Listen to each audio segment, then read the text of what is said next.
Muchas gracias, me siento muy complacido. Yo he venido a este local muchas veces en paneles de esta naturaleza a lo largo de como los últimos 20 o 30 años y siempre me siento satisfecho de encontrar gente, primero gente que persiste y otros nuevos como los que encabezan este movimiento, el país que queremos, que son gente jóvenes que impregnan un poco de luz y de esperanza a las luchas sociales del pueblo dominicano. Creo que estamos llegando a un momento importante de la vida política y social nacional.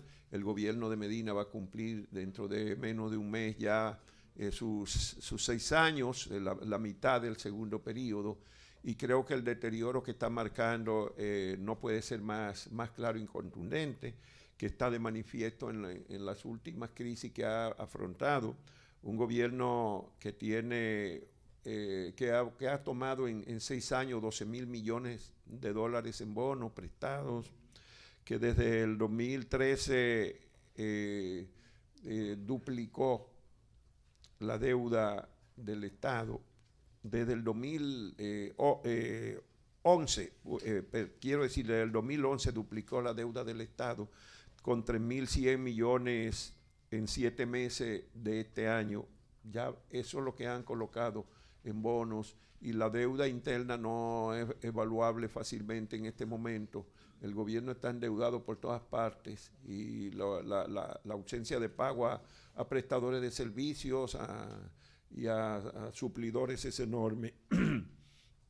Una deuda pública que ya alcanza el 42%, el 54% del PIB y 42.000 millones de dólares, un poquito más, lo que quiere decir que cada ciudadano dominicano debe 4.000 dólares, es decir, más de 200.000 pesos, hasta el más pobre, el que está naciendo hoy, nace con una deuda bajo el brazo de 200.000 pesos.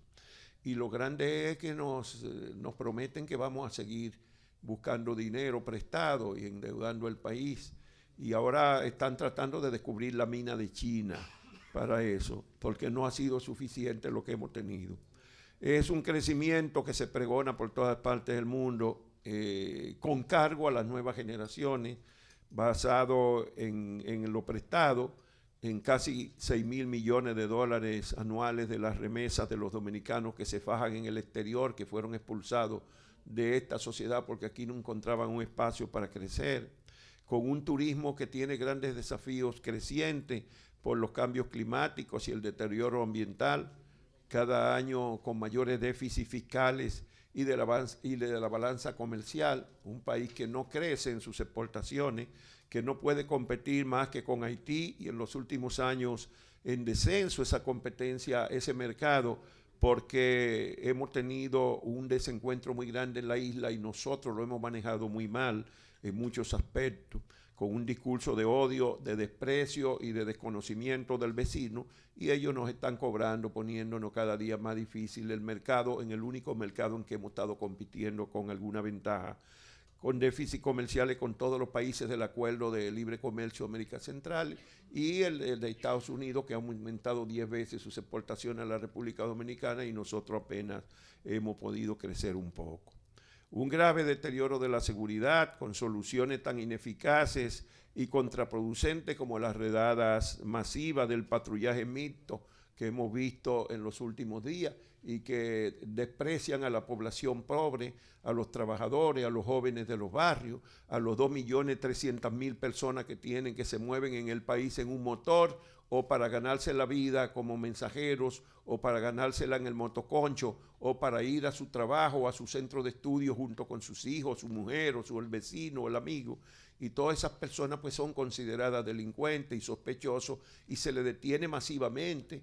25.000 motoristas en un fin de semana, 5.000 motores de esos retenidos, 4.959 personas detenidas masivamente, cuando la misma información policial dijo que solo 36 fueron detenidos en flagrante delito, que es lo que permite el Código Procesal. En fin, unas soluciones que no van a las raíces de ninguna manera, no prometen que van a mejorar el clima de entendimiento y van a reducir la delincuencia porque más bien son contraproducentes, generan mayor delincuencia en las fuerzas policiales y militares en la calle, más resistencia y odio y además resentimiento de los jóvenes en los barrios. Todo eso en un país que tiene unos problemas muy graves para la juventud, con 32% de los que están en edad de empezar a trabajar, entre 17 y 29 años, que no tienen empleo, con 22.5% que ni estudian ni trabajan. Todo eso promete una situación de crecimiento de la inseguridad muy grande. Y además porque las fronteras de la migración para los dominicanos, así como se están cerrando para los haitianos, se van a cerrar y se están cerrando para nosotros. No vamos a poder enviar otro 1.800.000 dominicanos al exterior en los próximos 50 años como ocurrió en las 5 décadas pasadas.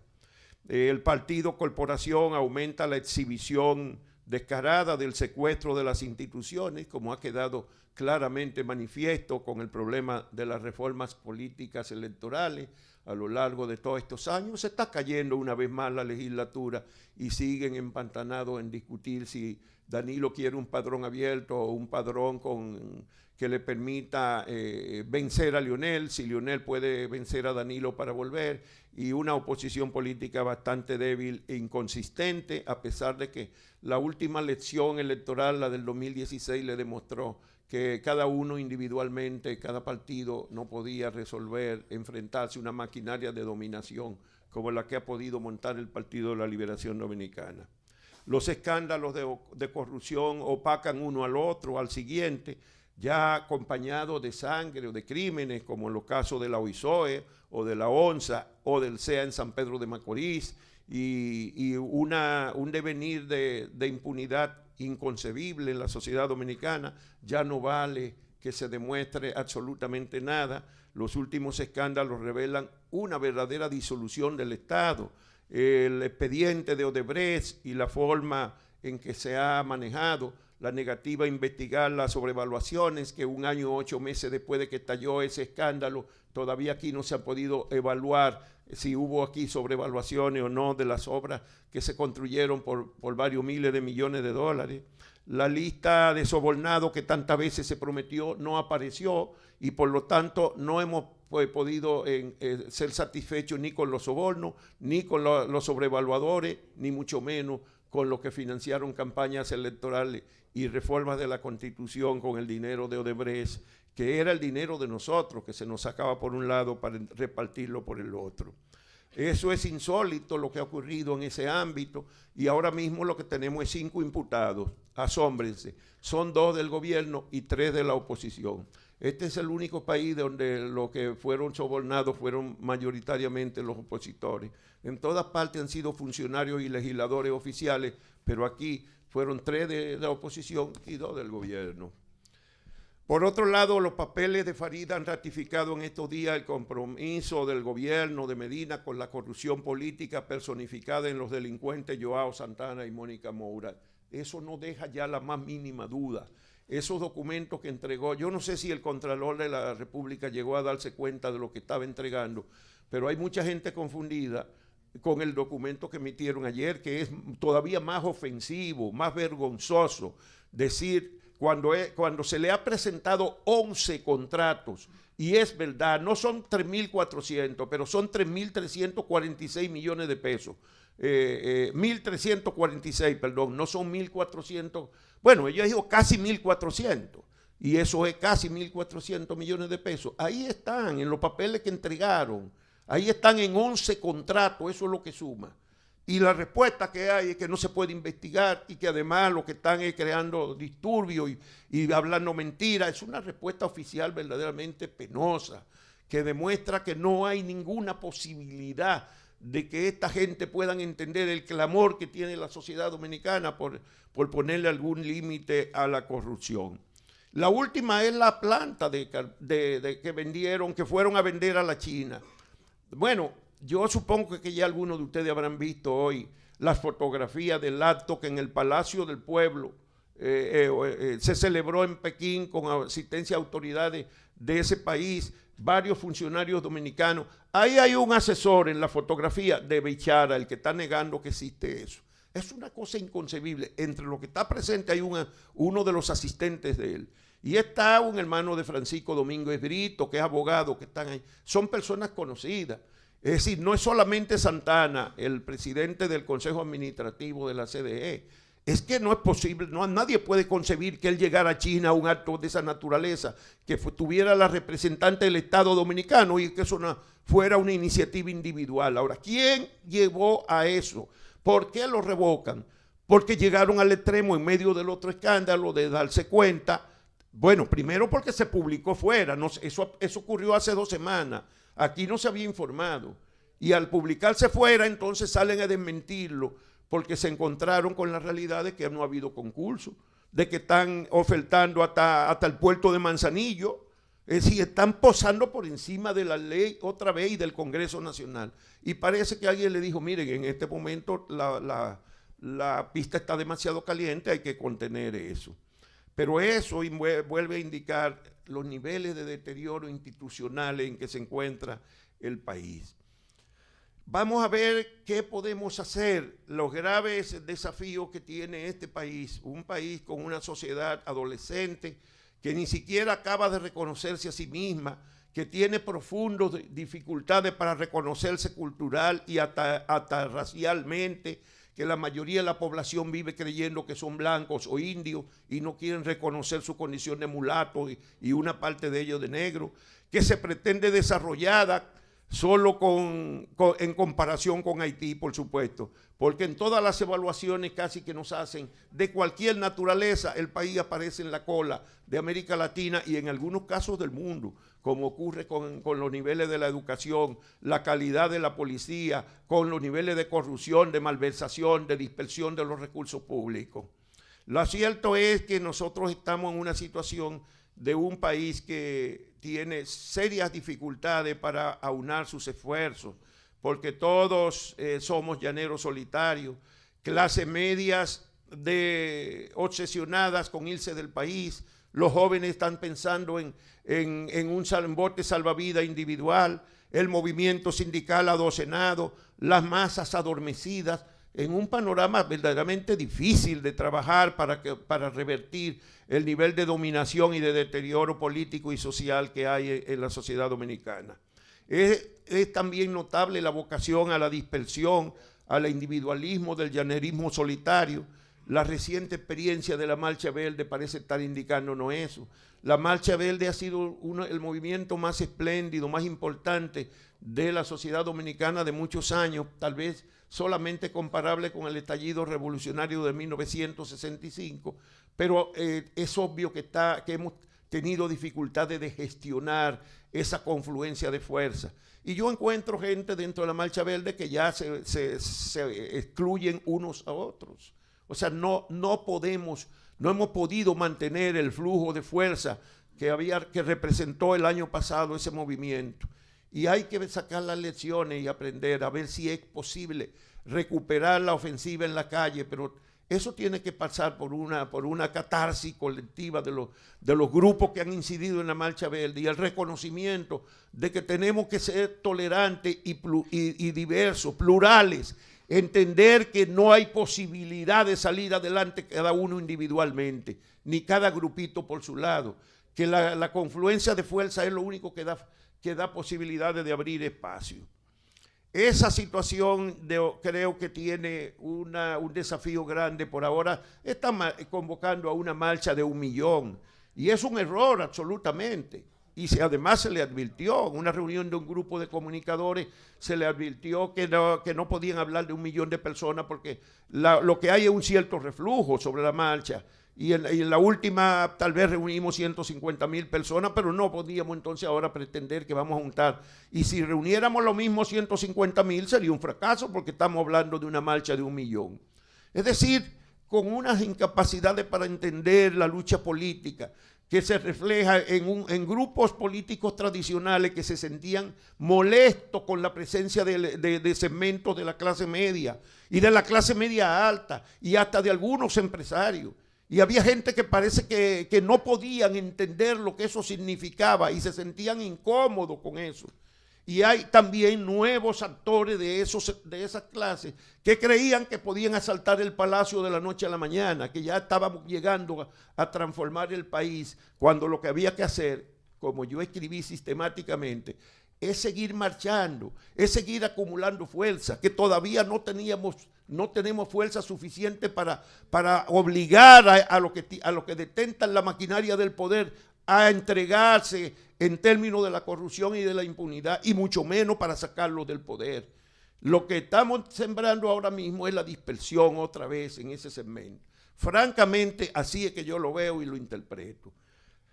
Es tiempo todavía de recuperar la ofensiva, y me parece que ese es un desafío que está en esa marcha. Yo fui al Palacio, aunque yo creía que era un error absoluto enviar a la gente al Palacio, porque iba a excluir una cantidad de la gente de los segmentos de clase media y media alta y de los empresarios que no iban a ir allí a enfrentarse al Palacio Nacional, que tenían temor de que se produjeran incidentes graves allí.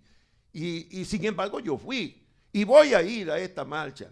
Pero yo entiendo que no estamos caminando correctamente para reunificar esas fuerzas y para despertar la sinergia que habían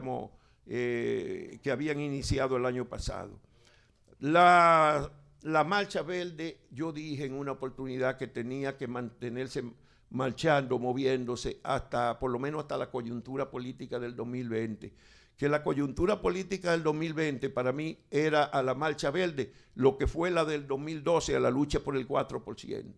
¿Qué fue que pasó? Que la sociedad obligó a los partidos en la campaña a comprometerse con el 4%. Y hubo uno que ganó las elecciones y quiso hacerse el gracioso con la sociedad y adoptó la política del 4%. Pero vencimos, ganamos esa pelea después de muchos años. Pasaron más de 20 años, eso comenzó a principios de los 90, la ley del 4%, la educación fue en el 97. Es decir, no fue de la noche a la mañana. Las luchas por los 4% no se consiguieron en unos meses, en unos años, como había gente que creía y que decía, pero ¿y para qué más marcha? Pero si no vamos para ningún lado. ¿Cómo que no vamos para ningún lado? Vamos para adelante.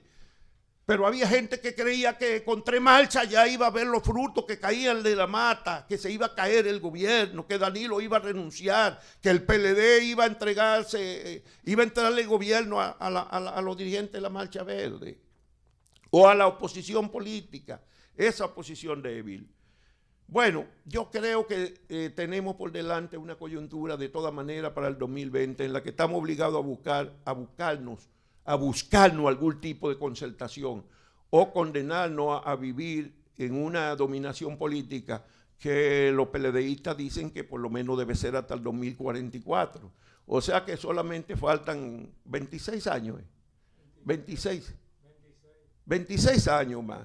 Pero si nosotros dejamos pasar otra coyuntura y esa maquinaria se reafirma después de todo lo que ha pasado en el país, definitivamente va a haber un down muy grande, un proceso de pesimismo que se va a apoderar de la sociedad. Estamos desafiados a concertar.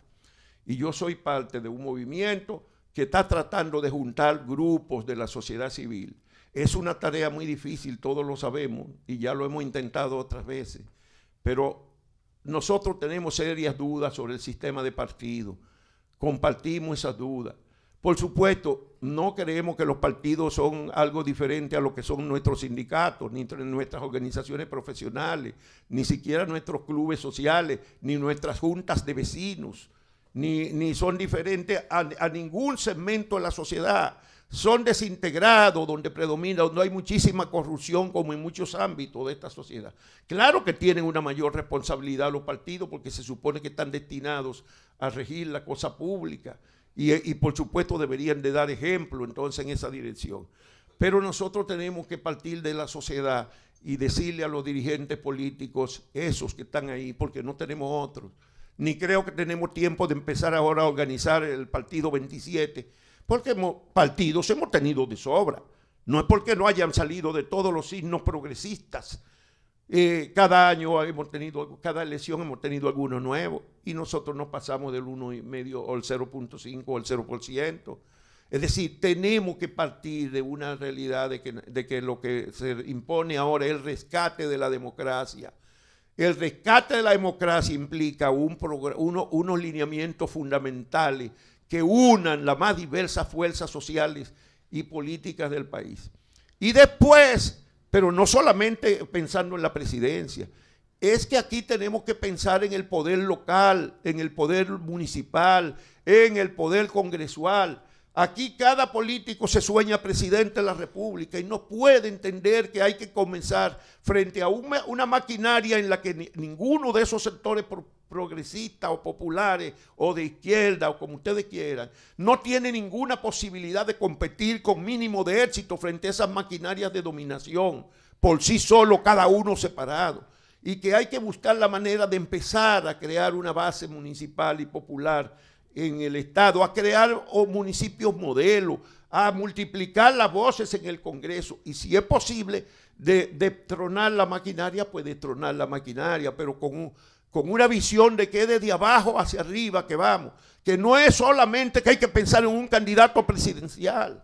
Hay muchísima gente que cuando le presentamos ese proyecto y ahí están escritas las bases fundamentales, lo primero que preguntan es que quién va a ser el candidato.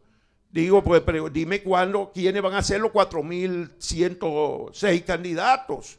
Tenemos que pensar en función de eso y discutir la ruta y el mecanismo posteriormente. Pero a partir de que en la sociedad le digamos a los partidos, ninguno de ustedes solo puede desplazar esa maquinaria. Y ni siquiera todos esos partidos juntos la van a desplazar, sino en una gran alianza con la sociedad dominicana. Y nosotros somos los que tenemos que dar los pasos al frente, sobre todo los que tenemos más criticidad y más conciencia de la deficiencia de esos partidos. Creo que ese es el desafío que tenemos por delante. Bueno, yo les traigo 3 ideas en torno a las cuales he elaborado algunos argumentos. Una de ellas es sobre los movimientos sociales y la sociedad civil. Otra sobre la sociedad civil como instrumento del cambio político y Marcha Verde como espacio político. Los movimientos sociales son la constitución política de una demanda, un momento en el que se desnuda el conflicto que lleva a determinados sectores poblacionales a movilizarse, un conflicto que lleva a develar las barreras que impiden la realización de la demanda y con estas los adversarios que la encarnan. Cada movimiento social tiene su adversario, que puede estar encarnado en la élite política, en la élite económica, religiosa, etc. Es así que los diferentes movimientos sociales han identificado sus adversarios. El movimiento campesino a los terratenientes, los trabajadores a los patronos, los ambientalistas al sector minero, entre otros, y la Marcha Verde a los corruptos y los que garantizan la impunidad de la corrupción. Ahí le podemos poner N nombres. En cambio, la sociedad civil es ese actor diverso y en cohabitación que, si bien con intereses en tensión, su identificación de sociedad civil lleva a difuminar los conflictos que derivan de sus intereses, colocando su atención en el intento constante de influir en el Estado. Es así que organizaciones sociales populares como Acción Comunitaria por el Progreso, ACOPRO, o el Comité para la Defensa de los Derechos Barriales, COPADEVA, al igual que el Consejo Nacional de la Empresa Privada, CONEP, son igualmente miembros de la sociedad civil, pero sus intereses no son los mismos, más bien todo lo contrario. Pero actuando como parte de la sociedad civil, han participado todos ellos en los mismos espacios, como fue en su momento el diálogo nacional, un espacio de articulación que funcionó por mucho tiempo como la Coalición por la Transparencia, con asiento en la Fundación Institucionalidad y Justicia. Muchos participaron de ahí, incluyéndome, Finjus, entre otros. Pero cuando las organizaciones populares se constituyen en movimientos sociales y demandan la propiedad de las tierras que ocupan, entran en conflicto con los terratenientes, como ocurrió en los años 70 entre Copadeva y esa familia insignia y famosa, los Vicini. Momento en que esta familia demandaba la propiedad de toda la zona norte, por lo que proponían el desalojo de barrios como Gualey, Guachupita, Los Guandules, 27 de febrero, Simón Bolívar, Capotillo, Espaillá, Las Cañitas y 24 de abril. Sin duda, en la sociedad civil gravitan organizaciones que son y serán fuertes aliadas en contra de la corrupción y la impunidad. Pero hay que recordar que también ahí están parte de los grandes beneficiarios de la impunidad. Hasta, señores, en jueces se han convertido, como ocurrió con el caso de Punta Catalina. Solo recordar quienes se ofrecieron para formar parte de esa famosa comisión que al final dijo que bueno, que todo era correcto. El segundo punto que les dije, sobre el cual quería presentar algunos argumentos, es sobre los movimientos sociales y el cambio político.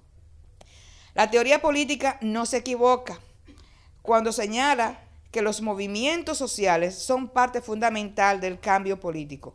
Muchos de los avances que en materia de derechos que se han logrado en Occidente no son fruto de la inspiración momentánea de las élites gobernantes que decidieron dar desde el poder, dar más poder y ampliar los beneficios que produce la sociedad a determinadas poblaciones.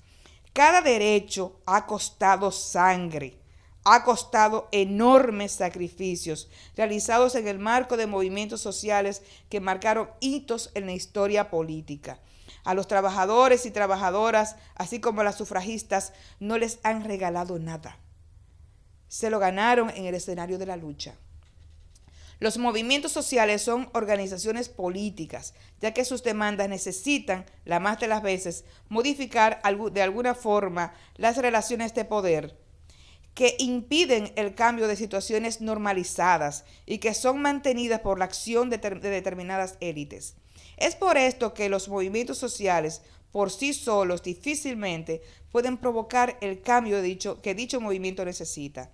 Señala Ernesto Laclau que si bien todo movimiento social debe expandirse al igual que sus demandas, pero también deben articularse políticamente en busca de posibilitar el cambio real y que eso solo es posible a través del poder político. No hay que temer del aprovechamiento de los partidos políticos si al final se logra una institucionalidad democrática en la que la impunidad solo sería un mal recuerdo. Los partidos políticos también necesitan de los movimientos sociales, ya que les posibilita generar políticas plurales que respondan a la diversidad de intereses que existen en una sociedad. Citando a Laclau, de alguna manera todo accionar colectivo presupone este momento vertical de la articulación y presupone este momento horizontal de la expansión de las luchas sociales.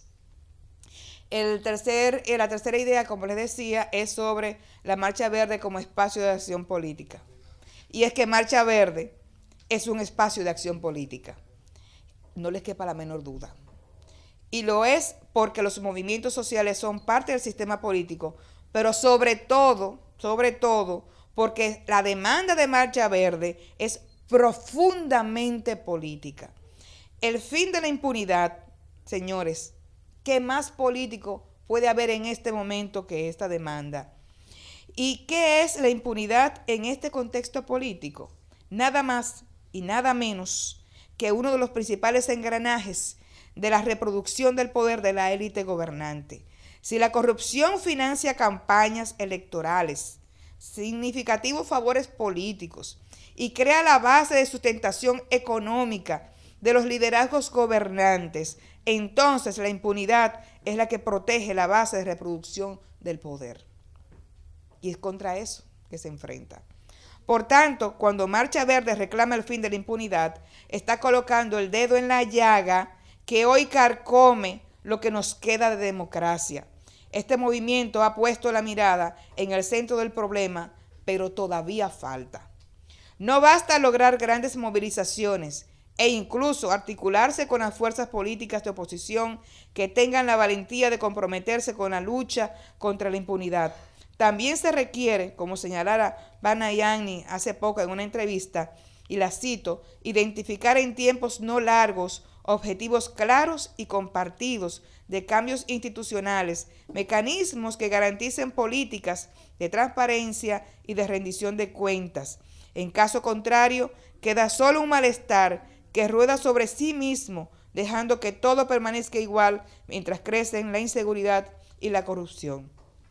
Y yo agrego, cambios que garanticen la instalación de una institucionalidad democrática que derroque el presidencialismo e impida que ningún otro partido vuelva a hacerse de todo el poder político, convirtiendo a la representación en una palabra hueca y sin contenido.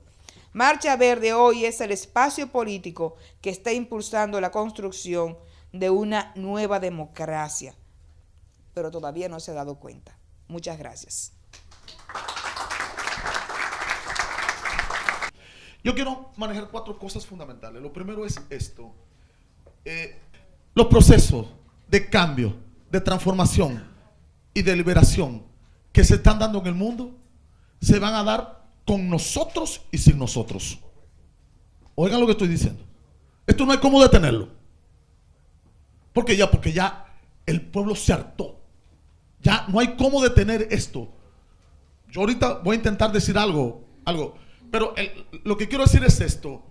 Que los procesos que se están viviendo en América Latina y en el mundo. ¿Ustedes se recuerdan el proceso de indignación que hubo a nivel mundial? Que lo taparon, lo quisieron callar y lo callaron los poderosos. Pero el proceso de cambio, de transformación y de liberación que se está dando en el mundo se va a dar con nosotros y sin nosotros. Que quede claro.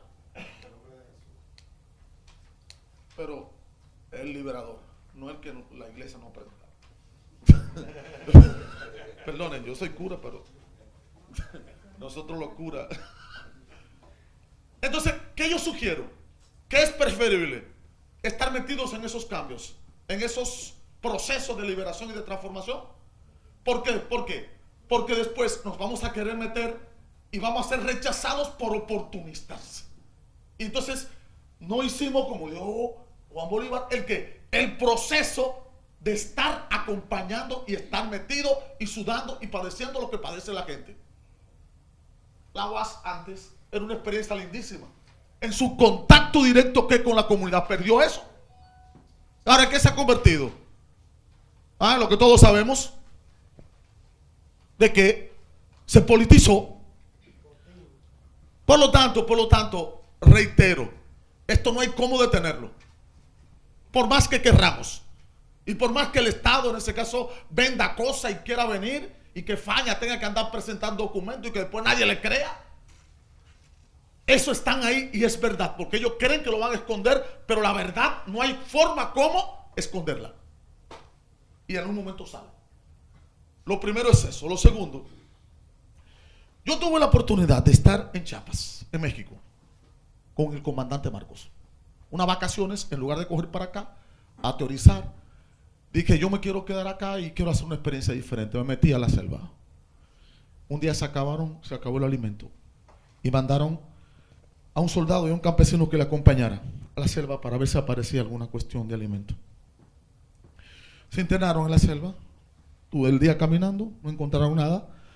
Y entonces, pues, al atardecer, ya prácticamente un poco decepcionado, no consiguieron absolutamente nada, pero entonces de repente ya el militar con su mochila, su arma, comienza a dejar las cosas a un lado y entonces saca su diario y entonces pues en el diario escribe, comandante, en el día entero hemos estado en buscando de hacer alguna cosa, pero no hemos conseguido absolutamente nada. La misión está, en ese caso, pues llegó. Y de repente, cuando esté escribiendo las cosas, aparece un animal en la selva. El soldado agarra su mochila, su arma y se trepa en un árbol. Lo deja todo tirado. El campesino astuto ve una maleza, se pone detrás de la maleza. Entonces viene el animal, se enreda en la maleza y cuando está enredado ahí, se baja entonces el militar, coge su arma y mata el animal. Otra vez agarra su diario, comandante, la misión está cumplida, por lo tanto hoy no podemos regresar, pero sí mañana regresamos temprano. El campesino ve al militar que está escribiendo y se queda con la curiosidad de qué habrá escrito. Y entonces de repente se duerme el militar, él va y revisa la agenda de lo que escribió. que está cumplida misión, pero no dice cómo fue, que qué pasó ni nada, que él corrió, que él se escondió, nada. Entonces, el campesino le puso esta nota debajo de lo que le había escrito. Si no puedes tener la fuerza y la razón, usa siempre la razón. Porque el poderoso de la fuerza saca la razón y el débil de la razón saca la fuerza. Lo repito. Si no podemos tener en estos procesos, es imposible que podamos tener la razón y la fuerza en estos procesos. Pero tenemos que una inteligencia suficiente como para torear lo peor que se pueda torear. Y entonces, en eso de repente nos convertimos en expertos. Yo le voy a poner un par de ejemplos para que podamos entender también por dónde van las cosas y qué se está viviendo. Por lo tanto, si no podemos tener la fuerza y la razón, oigan, dos cosas, la fuerza y la razón, vamos a usar siempre ¿qué? La razón. ¿Por qué? Porque el Estado, el poderoso de la fuerza, mandando policía y mandando en este caso, oprimiendo a la gente de la fuerza, cree que saca la razón. Pero nosotros en estos procesos de la razón, ¿sacamos qué? ¿De la razón sacamos qué? ¿Qué sacamos de la razón? Dígaselo a la gente que tiene la razón. Vamos a sacar la razón, vamos a buscar la razón, vamos a usar la razón. ¿Qué es lo que vamos a hacer? Dígaselo a la gente que está al lado, den un abrazo y dígale, vamos a usar la razón. Dígaselo. Oh, por Dios. Son así. ¿Qué es lo que vamos a usar entonces? La fuerza. Llegará un momento que hay que usar la fuerza también. ¿O no? Juan Bolívar, que habrá que usar la fuerza, pero podemos usarla en este momento. No, en este momento, ¿qué entonces qué es lo que tenemos que hacer? La razón. Y yo lo digo, son de broma. En La Vega, sí, porque si tú me jodes, yo sé cómo joderte. En La Vega, cuando estaba ahí en la parroquia, un día me llegó la luz. Dice, a pagar este mes, en enero, 14.547 pesos. Dice, a pagar este mes, el 12 de enero. Digo yo, pues este mes no ha pasado. Voy con el tipo de allá, el encargado, y me enfrasco en una discusión con él. Porque pues, a pagar este mes no ha pasado. Entonces el tipo me dijo, haz lo que tú quieras. Digo, ¿qué? Abro los ojos, ¿qué? Que haga lo que usted le dé la gana. Todavía no hay ningún problema. Me fui y recogí los 14.547 pesos en moneda de a peso y de a 5. Fui a mediodía y a pagar el dinero. Él me dice, aquí no se paga con esa moneda. Digo yo, eso es moneda de circulación nacional. ¿Cuál es el problema? Dinero. Comenzaron a contar el dinero y duraron 5 horas contando los cuales. Él me dijo que hiciera lo que yo quisiera. Estoy usando, por lo tanto, ¿qué? Yo podía ir y tumbar a la oficina, entrar a la pedra a la oficina, no podía. Pero entonces, ¿qué? ¿Tú me quieres fastidiar? ¿Usé qué? La razón. Entonces, hermano, al final, después, cuando cuentan, falta 5 pesos. Y yo dije, pues cuéntelo otra vez. ¿Usted sabe lo que hizo el tipo? Sacó una papeleta de 100 pesos y pagó los 5 pesos. Espérate, tú me quieres joder. Espérate, yo sé cómo. Espérate. Y eso es lo que nos falta a nosotros: creatividad en estas luchas. Es reinventar la lucha que hace falta aquí en este país. Es reinventar todo otra vez que hace falta. Pero estamos demasiado cómodos. Y somos demasiado teóricos. Teorizamos demasiado. Y andamos dirigiendo óigame, desde arriba. Y se necesita hoy bajar al pueblo. De lo contrario, está ahí el pueblo. El otro ejemplo es este. Yo sé que son 20 minutos. El otro ejemplo es este. Yo 4 ideas. El otro ejemplo es este.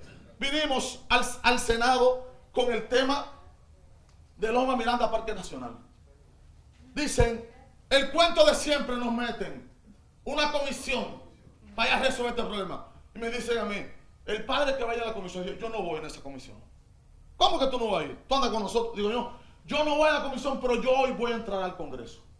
Dice, ¿qué? ¿Tú te estás volviendo loco? Sí, yo voy a entrar al Congreso. Y efectivamente, fue a la comisión y mientras la comisión estaba allá, yo di una vuelta alrededor del Congreso. Pero doy la segunda vuelta. Pero yo estoy buscando un espacio. Estoy usando mi cabeza, mi razón. Y entonces, en la segunda vuelta me doy cuenta de la puerta que tiene menos policía y menos guardia. Regreso donde está todo el mundo y le digo, el que quiera comer helado que venga conmigo. Se fueron más de 60 gente conmigo y ya no estaba solo. Cuando fuimos a la puerta que tenía 2 policías y un guardia, le pasamos por encima y entramos al Congreso. Viene, inmediatamente nos rodean. Viene el coronel Cabrera. Ay, lo que tú nos has hecho. Tú te estás volviendo loco. Digo, no, en honor a Cabrera vamos a salir, miren, por allá por donde entramos. Y me dijo, no, venga por aquí, por el centro. Nos sacan entonces frente a frente y ahí vamos nosotros toditos, fuera. Nosotros entramos al Congreso. Discúlpeme, lo que voy a decir es que este país es una basura. Este país, tú puedes hacer lo que quieres con este país siempre que tú uses esto, la razón. Lo que pasa es que hasta de eso nos están privando, de que pensemos las acciones, y lo tienen a todo el mundo bobo, que los haitianos vienen para acá en momentos actuales. Sí, no es un lío que hay aquí grandísimo en este país, lo quieren esconder y nos están poniendo una chupeta en la boca otra vez para que nos distraigamos. Por favor, abramos. A nosotros nos dicen las cosas, yo se lo digo a la gente así en la cara, y lo que hacemos es que nos reímos. Leonel dijo, encontré el país al borde del precipicio cuando tomó posesión. Y al otro día dijo, es para adelante que vamos. ¿Qué significa? Que el país se hundió hace mucho tiempo. Y lo que hacemos es que nos reímos. No, no puede ser. Por lo tanto, usar siempre, si no podemos usar la razón y la fuerza, usemos siempre que en estos procesos, la razón. Tercero, tenemos una problemática seria. Hola, ya tú como politóloga, Juan Bolívar, tú que estás ahí metido todos los días ahí. ¿Cómo explicar el mundo de hoy? Es un lío. ¿Por qué? Porque seguimos explicando las cosas de hoy con los conceptos de los años 60. Y no es posible. Yo terminé la sociología y no he querido hacer la tesis. ¿Pero por qué? Porque todos mis profesores están anclados en la teoría de los años 60, que el estructuralismo, que el marxismo, que el funcionalismo. Y yo le decía, lo que tú me estás diciendo, yo te lo puedo decir de 3 maneras diferentes en los momentos actuales. No, que a ti lo que te gusta es discutir. ¿Y tú? Que no me quieres escuchar. Es un mundo nuevo. Es un mundo cambiante. Los muchachos en mi barrio que están en vaina de juca, fumando juca, lo que están es en internet. ¿Cómo vamos a llegar a ellos? Los vimos en la mara. Digo, no son de vivo, gracias a Dios. En los momentos actuales. Y hay un grupito como de 10 o 12 que se ponen frente a frente. Me están desafiando. Me están desafiando. Y va un papá y me dice, Rogelio, búscate la forma de que tú lo eches de ahí. Yo, no, al contrario. Me están desafiando. Y yo tengo que buscar a ver qué es lo que pasa con ellos. Voy a poner 3 ejemplos. El mundo ha cambiado tanto que seguimos explicando el mundo con los mismos conceptos de antes. Las luchas sociales son otras hoy. Hay que reinventarlas. Hay que ponerle nuevos nombres a las cosas hoy. De lo contrario, vamos a estar repitiendo lo mismo. Y la gente se va a hartar de esto. Y de que caminar, y que vaina, y que esto. Hay que hacer otras cosas nuevas que respondan más a ese mundo. Yo le dije a 2 de mis muchachos ya, inventen un catecismo digital. Me dice, ¿qué lo está diciendo? Digo, no, pues está bien, no hay problema. Yo con la misma tecnología, la misma cosa. ¿Por qué? Porque ya tú, los muchachos hoy, por ejemplo, ya tú no vas a tener que sacar ese dedo. Va a ser ese dedo. Porque usted ve todos los carajitos, miren. Y hay una profesora española que está haciendo un estudio que las nuevas generaciones van a tener esos 2 dedos más grandes que ese. ¿Por qué? Porque lo están desarrollando mucho más estos 2 dedos, usándolo en los aparatos electrónicos. Y no nos estamos dando cuenta. Por lo tanto, ¿cómo explicar el mundo de hoy? Voy a poner 3 ejemplos solamente. Y la pregunta es, ¿qué es lo que está pasando en el mundo de hoy? No olviden la pregunta. ¿Cuál es la pregunta? ¿Qué es lo que está pasando? A nosotros antes nos asustaban con una sola expresión. Si no te estás quieto, te come el cuco. Tú le dices a un caraquito hoy de 2 años, 3 años, si no estás quieto, te come el cuco. Y dices, ¿dónde está el cuco? Enséñame para matarlo. El cuco, el carajito. Maldito cuco, tú me estás diciendo el carajito. Pero no, espérense. Antes, la pregunta es, ¿qué está pasando? porque seguimos explicando las cosas con el mismo lenguaje de antes, y no puede ser. Es esto. Antes hacíamos una pregunta de origen filosófico. Preguntaban por el origen de la vida. Mamá, ¿de dónde viene mi hermanito? No, una cigüeña te lo trajo. Salimos por la puerta, ventana, digo a veces, hoy no. La pregunta no es esa. Al muchacho no le interesa de dónde vienen las cosas, sino cómo funcionan las cosas. Y lo que te pregunta es, mamá, ¿cómo se hacen los hermanitos? Ese muchacho lo estamos educando con los mismos conceptos que nosotros nos educaron. Y a ese muchacho no le importa el origen de las cosas, sino cómo funcionan las cosas. Y para ese tipo de hombre y mujer, hoy tenemos que tener una respuesta que no la tenemos. No la tenemos. ¿Por qué? Porque la educación, ¿nos educan para qué? Para el sistema, nos educan para el sistema. Un sistema que está al servicio de 2 o 3 únicos exclusivamente. Y a ellos no les interesa que el individuo ni siquiera use su razón, sino que lo que le interesa es que el individuo se porte bien para que responda a ese sistema y no puede ser bajo ninguna circunstancia. El tercer ejemplo es este. Llega el papá, yo soy campesino, sube los pies en una mecedora, le pasan el control, dice el papá, ¿quién te controla el aparato este?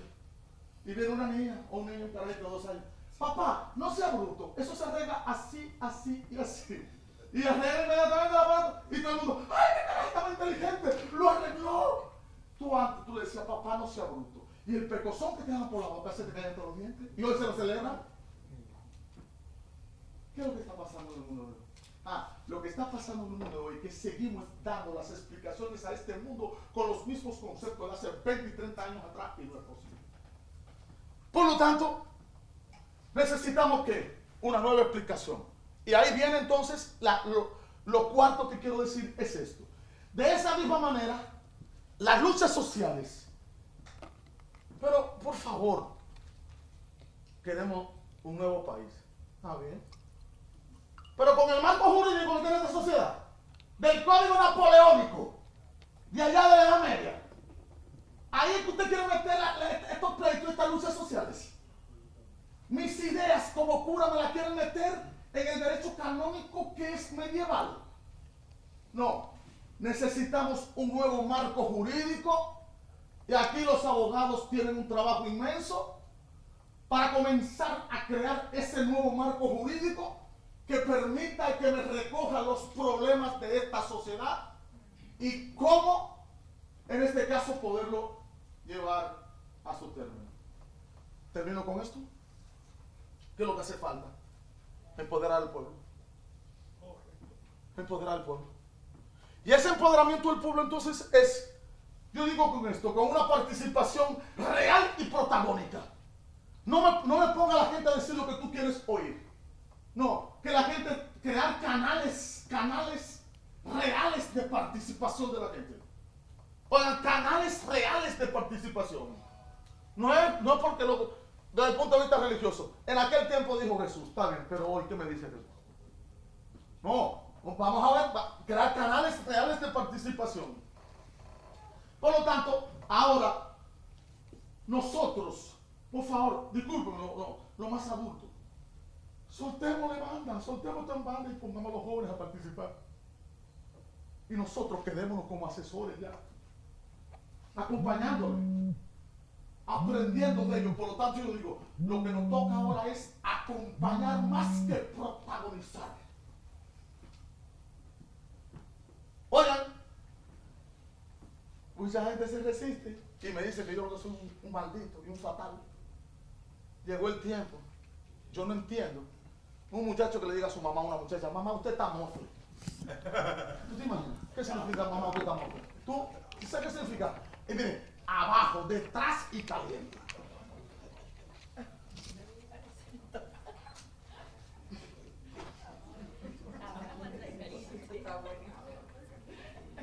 Y entonces, queremos seguir protagonizando. Y hay que tener una clara conciencia que si en este proceso, yo sirvo para cargar agua, yo cargo agua. Si en este proceso yo sirvo para crear canales reales de participación, creo canales reales de participación. Si en este proceso yo sirvo para tirar piedra, voy a tirar piedra. Si en este proceso yo sirvo para dar misa, voy a dar misa. Lo que se necesita es que cada uno descubra el espacio donde tiene que estar y desde ahí hacer lo que tiene que hacer, porque lo que hay que salvar es el país. Gracias. Yo quiero decir algo brevemente, que no lo quiero dejar en el aire.